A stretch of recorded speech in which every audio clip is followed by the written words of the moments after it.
kita berdoa saudara sekalian sebelum kita mendengarkan sabda firman Tuhan.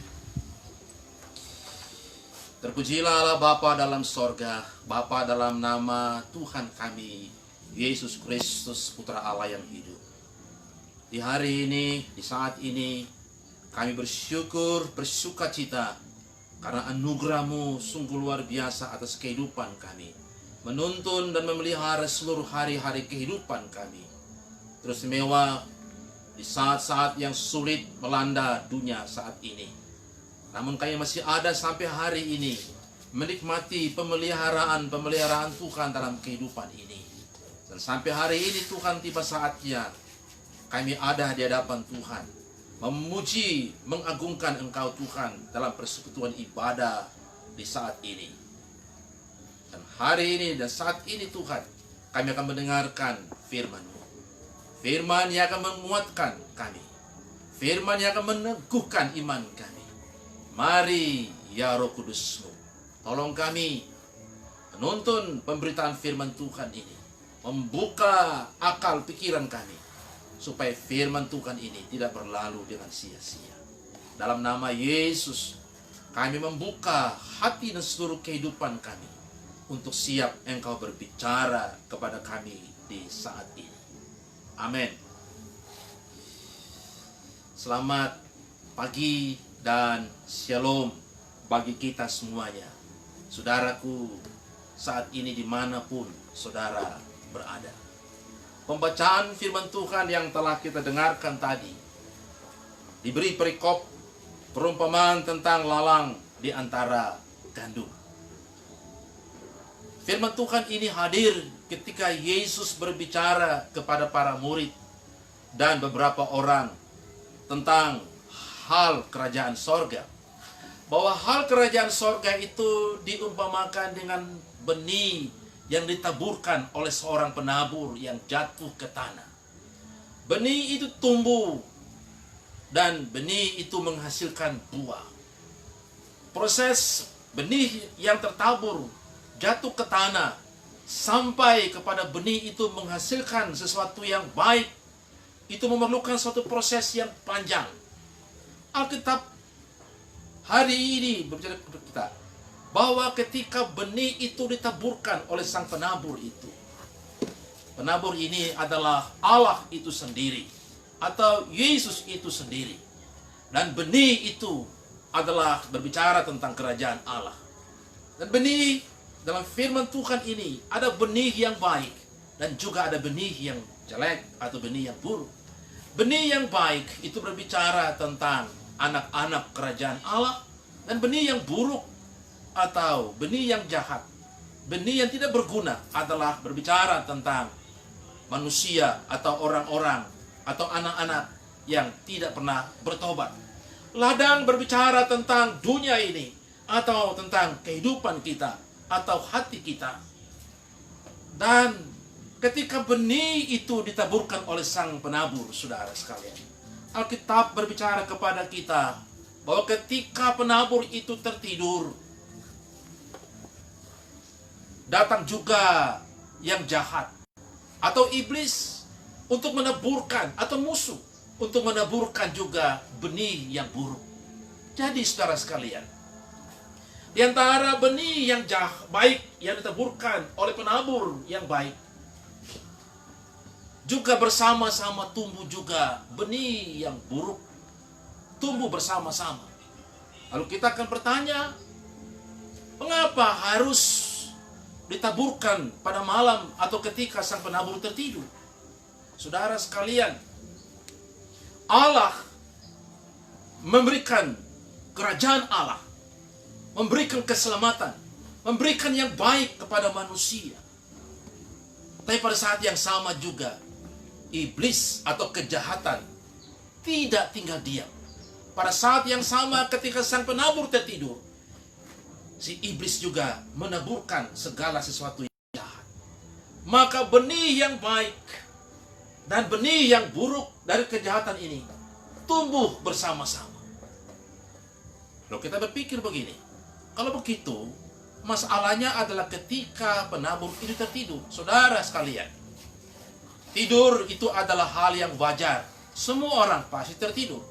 Tapi yang saya mau garis bawahi adalah bahwa ternyata kejahatan atau musuh atau iblis ini, dia sangat cerdik sekali. Dia memanfaatkan sesuatu yang sangat manusiawi, sepertinya biasa-biasa saja, menaburkan sesuatu yang buruk. Sehingga kalau bisa melihat bahwa antara kebaikan dan kejahatan tumbuh bersama-sama, dan kita tidak pernah tahu kapan itu kejahatan dia muncul. Kita tahu betul bahwa Allah telah memberikan kebaikan kepada kita, banyak anugerah kepada kita, benih yang baik Tuhan telah berikan. Tapi kita pun tidak pernah tahu kapan benih yang jahat ditaburkan bersama-sama dengan benih yang baik. Maka saudara sekalian, sebagai orang percaya yang telah menerima benih yang baik, kita mesti berhati-hati. Kita mesti berwaspada bahwa hal kerajaan sorga ini seumpama benih yang ditaburkan. Dalam prosesnya saudara sekalian, benih itu tumbuh, kerajaan Allah itu hadir, kerajaan Allah itu tinggal, berdiam, bertumbuh bersama-sama juga dengan kejahatan di muka bumi ini. Maka jangan heran saudara sekalian, kita banyak melihat banyak anak-anak Tuhan, banyak orang percaya yang tadinya sungguh-sungguh, yang tadinya baik-baik, tapi pada akhirnya salah pergaulan dan dia jatuh kepada hal-hal yang buruk. Saudara sekalian, ada 3 hal penting, ada 3 poin penting mengapa Yesus memberikan perumpamaan tentang kerajaan Allah ini seumpama dengan benih yang jatuh ke tanah, yang bertumbuh. Benih yang pada akhirnya tumbuh juga bersama-sama dengan benih yang jahat. Dan benih yang tumbuh itu diumpamakan dengan lalang dan gandum. Benih yang baik menghasilkan gandum, benih yang buruk dari kejahatan melahirkan ilalang. Sama-samanya tumbuh bersama-sama. Firman Tuhan berbicara kepada kita tentang 3 poin. Tentang hal kerajaan Allah ini yang diumpamakan dengan lalang dan gandum. Bahwa yang pertama saudara sekalian, kerajaan Allah itu seumpama dengan benih yang jatuh ke tanah. Tapi saudara sekalian, Yesus berbicara kepada kita bahwa kerajaan Allah itu telah hadir. Datanglah kerajaan. Dengan hadirnya Yesus Kristus ketika dia mati di kayu salib, maka kerajaan Allah itu telah dihadirkan. Ketika orang percaya dan menerima Yesus sebagai Tuhan dan Juru Selamat, pada saat itu kerajaan Allah telah hadir. Tapi saudara sekalian, pada saat yang sama juga orang dapat melakukan kejahatan. Orang Kristen, orang percaya juga dapat melakukan hal-hal yang buruk. Karena saudara sekalian, di sekitar kita ada kebaikan dan juga ada kejahatan. Tumbuh bersama-sama. Sehingga seolah-olah kebaikan itu ditutupi oleh kejahatan. Kita sulit melihat kerajaan Allah karena manusia dipengaruhi oleh banyaknya kejahatan di tengah dunia ini yang tumbuh bersama-sama ibarat dengan lalang dan gandum. Tumbuh bersama-sama sehingga benih itu tidak pernah terlihat. Maka saudara sekalian, hal kerajaan Allah itu seperti benih yang tersembunyi. Maka kerajaan Allah itu harus dicari, harus diupayakan. Kalau kita tidak pernah mencari kerajaan Allah, saudara, kita tidak pernah akan bertemu. Kita tidak akan pernah melihat kerajaan Allah itu dengan jelas. Ada begitu banyak orang, saudara sekalian, dia tidak sibuk mencari kerajaan Allah, tapi dia sibuk mencari kerajaan-kerajaan dunia ini. Karena memang demikianlah, bahwa benih kerajaan Allah dan benih kerajaan dunia tumbuh bersama-sama. Sehingga seolah-olah orang tidak pernah berjumpa dengan benih kerajaan Allah. Maka kerajaan Allah itu harus dicari. Saudara sekalian yang diberkati Tuhan kita Yesus Kristus, di tengah-tengah masa sulit ini, Orang tidak lagi berjumpa dengan persekutuan jemaat Tuhan. Gereja ditutup di mana-mana. Mimbar pemberitaan hadir melalui media-media. Ada banyak orang mengalami kesulitan dalam mengakses firman Tuhan. Ada begitu banyak orang mengalami kesulitan untuk dapat bersekutu. Lalu saudara sekalian, pada saat yang sama, dunia menghadirkan begitu indahnya, begitu megahnya, begitu menariknya pesona-pesona dunia ini. Saudara sekalian, seolah-olah kerajaan Allah itu tak terlihat. Semua orang sibuk dengan berita-berita dunia ini. Semua orang sibuk dengan masalah-masalah dunia ini. Semua orang sibuk dengan menata dirinya masing-masing. Sehingga orang tidak lagi mencari kebenaran ilahi yang paling hakiki itu. Orang tidak lagi mencari kerajaan Allah yang sebenarnya. Karena manusia memiliki 1001 alasan untuk berpaling daripada benih. Seolah-olah saudara sekalian, benih kerajaan Allah itu tersembunyi.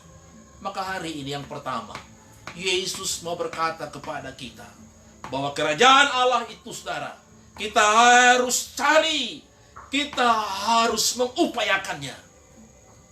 Melalui apa, saudara sekalian? Melalui hidup kita, melalui pergumulan iman kita, dimanapun kita berada hari ini. Yang kedua, saudaraku yang diberkati oleh Tuhan kita Yesus Kristus, ketika benih gandum itu dia tumbuh, pada saat yang sama juga benih daripada lalang itu dia tumbuh. Saudara, si petani atau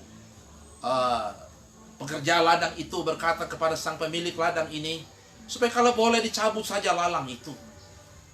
Tapi kata sang penabur itu bahwa tidak perlu dicabut. Biarkan saja lalang tumbuh bersama-sama dengan gandum. Mengapa, saudara sekalian? Tuhan mengizinkan, ya, mengizinkan lalang itu tumbuh bersama-sama dengan gandum. Saudara, Alkitab dalam bahasa asli Yunani berbicara tentang lalang itu adalah sejenis padi-padian. Bahasa aslinya itu adalah zizania. Batangnya keras, jadi satu rumput dengan padi-padian. Daunnya mirip sekali dengan yang namanya gandum. Kalau orang awam tidak dapat bisa membedakan mana lalang dan mana gandum. Sama persis bentuknya. Akarnya akar serabut, dan ketika dia tumbuh bersama-sama, kedua jenis tanaman ini akarnya itu menyatu, saling mengikat satu dengan yang lain. Dan daunnya persis sama. Mengapa sampai Yesus menganalogikan perumpamaan ini? Tidak boleh dicabut lalang dari gandum. Karena ketika dicabut lalang itu, pasti terkena juga sang gandum. Karena akarnya saling menempel. Dan pasti ketika dicabut lalang itu, tercabut juga sang gandum. Ketika pisau atau sesuatu yang menyakiti lalang itu, pasti yang tersakiti juga adalah lalang. Karena dua-duanya menyatu. Maka sang pemilik ladang itu berkata, bahwa jangan dicabut lalang itu. Akan tiba saatnya. Kapan? Hari penuaian. Hari penuaian ini dalam ayat 36 sampai 43 berbicara tentang hari akhir atau zaman akhir. Ketika penuaian itu telah tiba, biasanya saudara sekalian, buah atau bulir daripada gandum itu dia berwarna coklat, dan lalang bulirnya berwarna hitam. Dan biasanya saudara sekalian, bentuk buah daripada lalang agak gemuk, dan bulir atau buah daripada lalang itu agak ramping. Maka ketika dia masa penuaian tiba, gandum itu agak menunduk, sementara zizania atau ilalang agak tegak berdiri. Dan pada saat itu baru bisa dibedakan mana lalang dan mana gandum. Kapan? Ketika penuaian telah tiba. Ketika akhir zaman tiba. Itu berarti saudara sekalian, ketika Allah membiarkan kejahatan tumbuh bersama-sama dengan kebaikan. Sebenarnya Allah sedang melindungi anak-anak Tuhan. Karena apa, saudara sekalian? Waktu ketika orang berdosa itu, kita minta supaya api menghanguskan mereka. Saudaraku, jangan-jangan api itu pertama-tama menghanguskan orang percaya. Jadi Allah membiarkan mereka ada bersama-sama karena Allah mengasihi orang benar. Allah membiarkan orang jahat ada di sekitar kita karena Tuhan mengasihi saudara dan saya. Allah membiarkan lalang tumbuh bersama-sama dengan gandum karena Allah mengasihi gandum. Saudara sekalian, si petani ini menginginkan supaya kalau boleh dicabut lalang. Saudara, gandum tidak berhak untuk memerintahkan lalang kau tercabut. Gandum tidak berhak mengklaim dirinya bahwa dia gandum. Kamu lalang, kamu tidak pantas. Yang berhak menentukan lalang dan gandum adalah milik ladang itu sendiri, yaitu Tuhan. Saudara, dengan demikian tidak ada satupun orang percaya, tidak ada satupun orang benar mengklaim dan boleh mengklaim dirinya dia lebih benar daripada orang lain. Dia lebih baik daripada orang lain. Kita benar hari ini, saudaraku, semata-mata karena Tuhan memberikan kita anugerah. Saat ini kita baik di depan banyak orang karena saudara belum dibukakan kejelekan di mata orang. Saudara, dalam diri kita ini, saya mau katakan kepada kita bahwa ada gandum dan juga ada lalang. Paulus dalam Roma 7 dia berkata demikian, bahwa aku pengen berbuat baik, tapi yang terjadi adalah aku sering melakukan hal-hal yang bertolak belakang daripada keinginan nuraniku sendiri.